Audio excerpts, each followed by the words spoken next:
नमस्कार दोस्तों, आप लोगों का स्वागत है लेटेस्ट भोजपुरी यूट्यूब चैनल पर।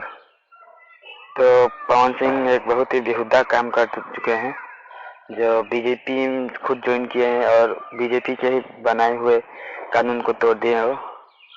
उनकी वो एक पार्टी में गए, वहाँ सोशल डिस्टेंसिंग में कोई भी ख्याल ना रखते हुए वो गए वहाँ, तो मतलब हजारों के दर्शकों, उनकी जो फैन आगे भीड़ भाड़ लगा दिए और उधर पूरा धजिया उड़ा दिए और लॉकडाउन का ठेंगा दिखा चुके।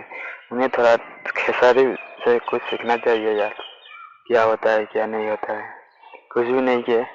इस बात की पुष्टि खुद एक अखबार वाले की है, जो इसका नाम है बिहार कथा। और अब अगर वो ओरिजिनल पोस्ट देखना चाहते हैं तो हम लिंक अपना डिस्क्रिप्शन में दे रहे हैं। आप लिंक को ओपन करके देख सकते हैं कि कैसे धजिया उड़ा दिया है पवन सिंह ने सोशल डिस्टेंसिंग का ख्याल ना रखते हुए। ठीक है दोस्तों, हम